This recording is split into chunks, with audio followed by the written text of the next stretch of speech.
एक उड़ीसा के ब्राह्मण थे, उत्कल के, उड़ीसा के।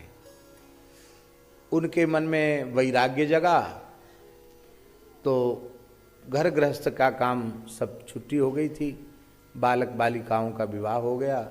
अब घर में पड़े पड़े क्या करें, जगन्नाथपुरी में चल करके वहीं भजन करेंगे। तो उन ब्राह्मण देवता ने जगन्नाथपुरी में एक मकान ले लिया, खरीद लिया, पत्नी के सहित वहाँ रहने लगे। तो जगन्नाथ जी को कुछ सुनावें, तो अपने घर में बैठ करके ही जगन्नाथ जी को का ध्यान करके 108 श्रीमद् भागवत के पारायण उन्होंने आरंभ कर दिए। अष्टोत्तर शत पारायण सप्ताह क्रम से। तो 107 पारायण हो चुके थे, 108वां पारायण पूर्ण हुआ।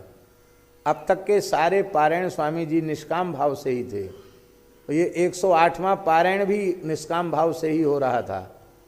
पर पता नहीं क्या ठाकुर जी की लीला, उनके मन में एक विशेष बात आ गई। उनके मन में आया कि भगवान ने मार्कंडेय जी को इतनी सुंदर लीला दिखाई, हमको भी ऐसा कुछ अपनी माया का चमत्कार दिखावें। जगन्नाथ जी तो अच्छा, भगवान तो इसी ताक में रहते हैं कि कोई निष्काम भक्त कुछ सोचे तो सही, हम पूरा करके कम से कम कुछ तो उऋण होवें। तो ठाकुर जी ने निश्चय कर लिया कि चलो कोई बात नहीं पंडित जी, तुम्हारे साथ भी थोड़ी सी लीला कर देंगे। तो आज 108वां पारायण पूर्ण हुआ।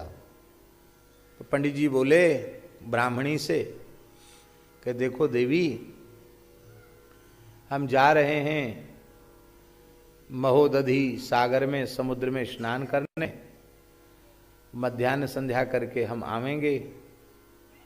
तो आज एक बहुत बड़ा अनुष्ठान पूर्ण हुआ है, 108वां पाठ पूर्ण हो गया।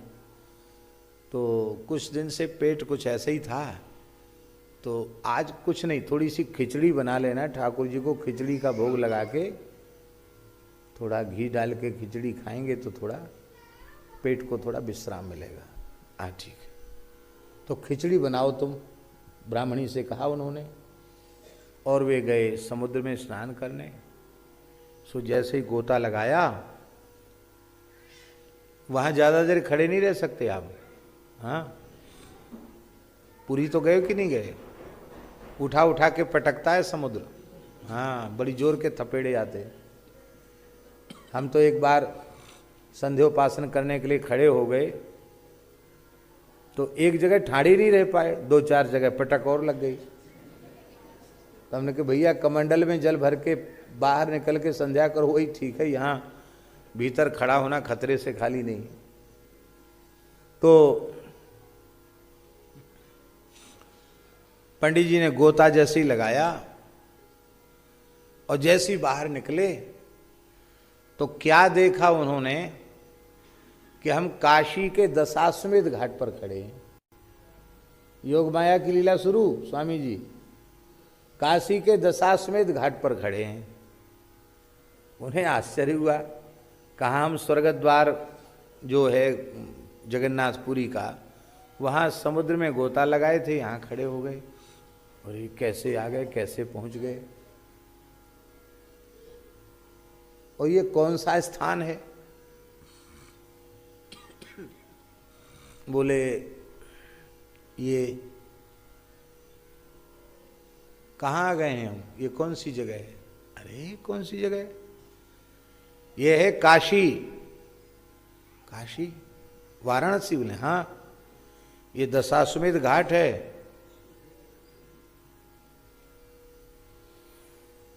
तो हम तो जगन्नाथपुरी में थे, वहाँ स्नान कर रहे थे, यहाँ कैसे आ गए? तो लोगों ने ये पागल हो गए, दिमाग फिर गया इनका, हंसने लगे लोग।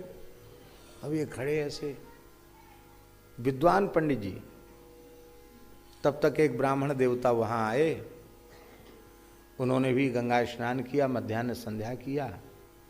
बोले ब्राह्मण बेचारा दुखी लगता है, कहा चलो हमारे संग चलो। उनके संग चले गए। उनको नया गमछा कपड़ा सब दे दिया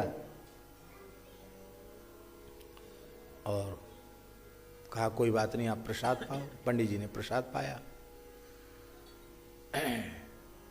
वहाँ उन्होंने देखा कि पंडित जी बड़े विद्वान थे, उनके पास तमाम लोग पढ़ने आते थे, न्याय व्याकरण ज्योतिष मीमांसा सब पढ़ने आते थे, प्रकांड विद्वान थे धर्मशास्त्र के।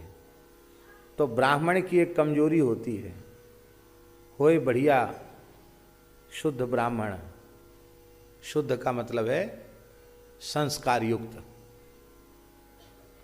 तो उसकी कमजोरी क्या होती ब्राह्मण की कि वो उसको पढ़ने से मन कभी नहीं भरता है। जिसका पढ़ने से मन भर जाए उसकी विप्रत्व में कुछ संदेह है। यावत जीव मधीते विप्रह, ब्राह्मण जब तक जिए तब तक उसे विद्यार्थी बनकर जीना चाहिए, पढ़ना चाहिए, क्योंकि ब्राह्मण की संपत्ति ही शास्त्र है। विद्या वही ब्राह्मण माजगाम, विद्या ब्राह्मण के पास आकर बोली सेवधिष्ठेयम अस्मि, श्रुति वचन है, मैं आपकी सेवधी हूं, मैं आपकी निधि हूं, आपका खजाना हूं, मैं आपकी संपत्ति हूं, आप मेरा अर्जन कीजिए, आप मुझे सुरक्षित कीजिए, यथाहम वीरवती श्याम। तो पंडित जी ने सोचा कि हम पढ़े तो थे बचपन में, लेकिन उतना बढ़िया से नहीं पढ़े, इतने अच्छे पढ़ाने वाले मिल गए हैं, तो यदि ये रहने की अनुमति दे दें तो यहीं घर में कुछ सेवा कर लेंगे और हम पढ़ेंगे, और ठीक है वहाँ जाने दो, जो हुआ सो हुआ, मन की बात मन में ही रहने दी। वहाँ पढ़ने लग गए। पढ़े लिखे तो पहले से ही थे, इतनी बढ़िया से पढ़े कि 12 वर्ष पढ़े महाराज जी वहाँ। 12 वर्ष में बहुत अच्छे प्रकांड पंडित हो गए। और वे ब्राह्मण देवता बोले कि देखो मेरी एक ही बेटी है और कोई संतति है नहीं, और तुम्हारे जैसा सदाचारी ब्राह्मण कोई मिलेगा नहीं, तो अब मुझे चिंता से मुक्त कर दो, मेरी बेटी से ब्याह कर लो, और तुम्हें कोई दोष नहीं लगेगा क्योंकि मेरी आज्ञा है, और मेरी सेवा करो, पुत्री भी हमसे दूर नहीं जाएगी, और हमारा शरीर पूरा हो जाए तो हमारा संस्कार कर देना, और सारा श्राद्ध आदि सब बढ़िया से करके और फिर यहीं रहकर आप पढ़ाना। बोले ठीक है। श्री वृंदावन बिहारी लाल, आइए हमारे रसिया बाबा जी पधारे हैं, विराज।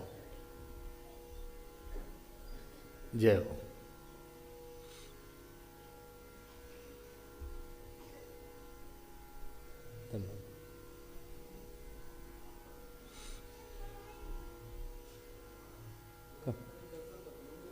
अच्छा हाँ तब ठीक।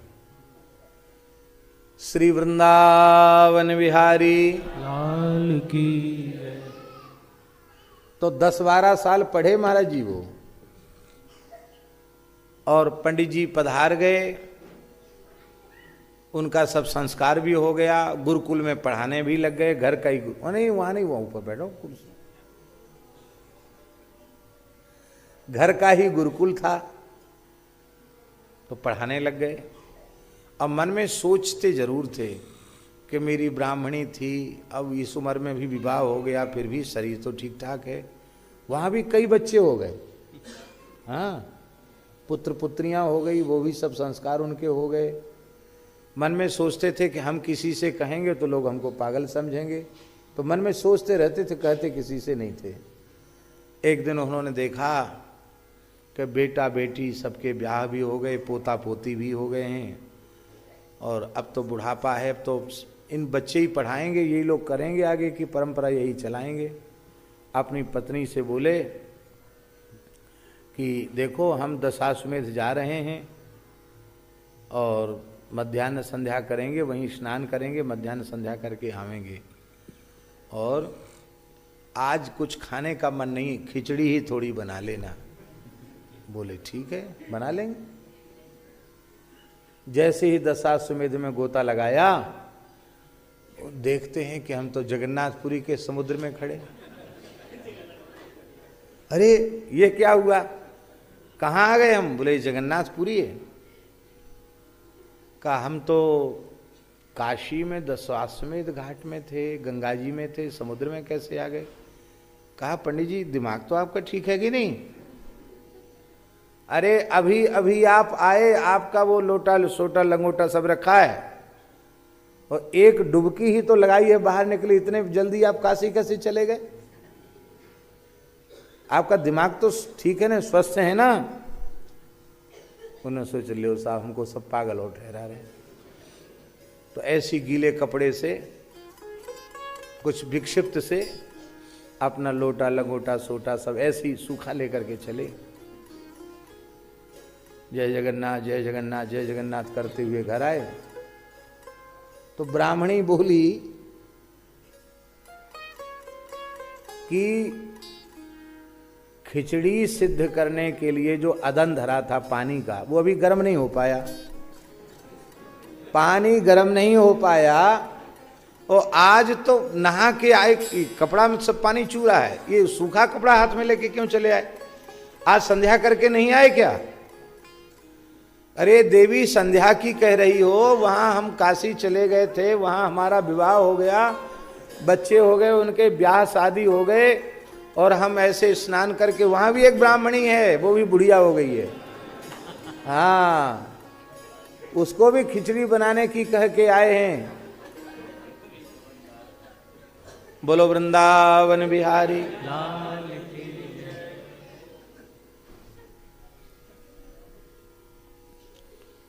तो ब्राह्मणी सोच गई कि जरूर कुछ ना कुछ अस्वस्थ हैं, इनके दिमाग में कुछ। बोले कोई बात नहीं, आप जो है ना, आप कपड़े बदलवाए, आप थोड़ा विश्राम कर लो, कुछ खा लो, ऐसे नहीं, सो जाओ आप, लगता है आपका दिमाग ठीक नहीं। अरे सब लोग कहते हैं मैं पागल हूं। पागल कहां से हूं मैं? अरे मैं जो कुछ कह रहा हूं सत्य कह रहा हूं। भाई तुम तो सत्य कह रहे, मैं झूठ बोल रही हूं का? अदन धर्यो जो हो खिचड़ी के ताहे, वो अभी तक गर्म नहीं भयो और तुम चले आए और कहे हमारा सब गृहस्थी उजड़ गई। अब वो घबराए कि ये हुआ क्या, ये झूठ की हम झूठ की, सत्य असत्य क्या है? हे जगन्नाथ हे जगन्नाथ हे जगन्नाथ, अब हम आपकी शरण में हैं, कृपा करो। जगन्नाथ जी प्रकट हो गए। बोले ब्राह्मण निश्चिंत रहो, आपने सोचा था ना कि हम थोड़ी माया देखना चाहते हैं, हमने थोड़ा सा एक चुटकी बजाने में माया का खेल दिखा दिया, शांत हो जाओ। तब जाके ब्राह्मण देवता ठंडे हुए। इसलिए भगवान की लीलाओं के श्रवण के काल में कभी भी तर्क कुतर्क नहीं करना चाहिए, संदेह नहीं करना चाहिए, क्योंकि यह किसी साधारण की लीला नहीं है।